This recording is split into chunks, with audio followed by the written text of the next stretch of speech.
اهلا بكم من جديد مشاهدينا الكرام. تشكيل فريق المقاولون العرب في هذا اللقاء: محمود ابو سعود في حراسه المرمى، في الجبهه اليمنى احمد علي، في الجبهه اليسرى محمد شوقي غريب، كل من محمد سمير وابراهيم عادل في قلبي دفاع، ثلاثي خط الوسط ابراهيم الشايب وخالد عبد الرازق مع احمد الشيمي، وقدامهم محمد فاروق وعمر جمال تحت راس الحربه محمد فضل.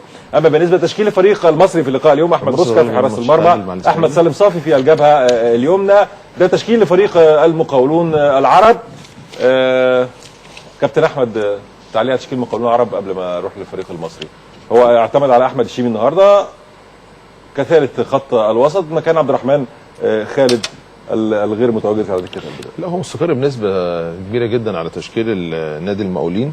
لو في تغيير واحد او اثنين ده شيء وارد في الكوره، لكن طبعا النهارده اللي بيميز نادي المقاولين في عنصر الشباب مع الخبرات. نعم. زي فاضل وزي فاروق زي ابراهيم الشايب وابراهيم عادل ومحمد سمير محمود ابو سعود. نعم. في مجموعه مميزه جدا فيهم، وفي استقرار فني زي انا ما قلت، ولسه طبعا ما اعرفش امتى بقى، يعني بقى حصاله ولا امتى. طيب. المقاولين العرب لسه كسبوا النهارده وادي دجله طبعا. كابتن اشرف ما بيلعبش هو عمر جمال مع جده في وجود محمد فاروق المتميز الفتره الاخيره مع فريق المقاولين العرب عشان بيلعب ثلاثي خط الوسط. لا يعني هو في استقرار في شكل واداء فرقه المقاولين بنسبه كبيره جدا، لكن النهارده ممكن نادي المقاولين هيعاني من السرعات اللي موجوده عند نادي المصري. في سرعات كبيره جدا عند نادي المصري، هم بيلعبوا كره سريعه، تحركاتهم سريعه، تغييرات مراكزهم برضو فيها سرعه، ولكن يبقى محتاجه نوع من الهدوء في النهايه الهجمات. الناحيه الثانيه بيعتمدوا ان الكره توصل لمحمد فضل في منطقه ال 18، هو حافظ المنطقه دي. نعم. يعني هو بيقدر يتعامل معاها بشكل كويس، وعنده اثنين اسيست كويس جدا اذا كان عمر او محمد فاروق، الاثنين نعم. مميزين جدا في المنطقه دي.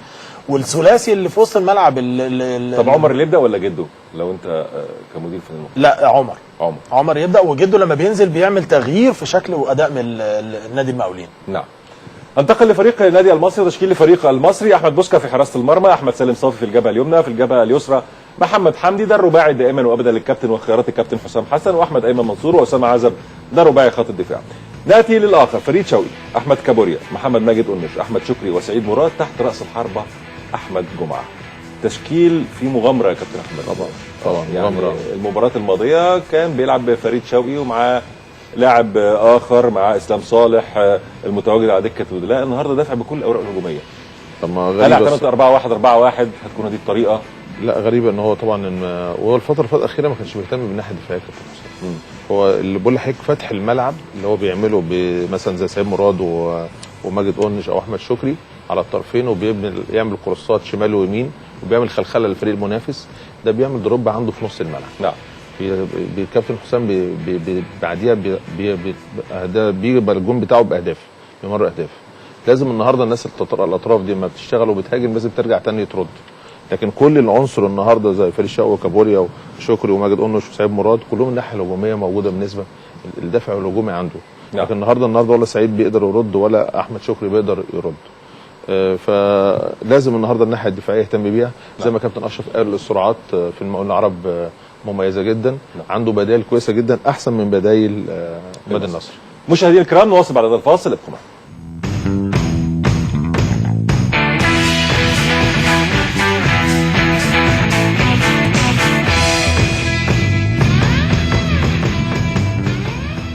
اهلا بكم من جديد مشاهدينا الكرام. كابتن اشرف، تشكيل سريعا طبعا عشان هننقل. انا من وجهه نظري زي ما قلت لحضرتك، في السرعات اللي موجوده عند النادي المصري هتبقى مشكله لنادي المقاولين النهارده.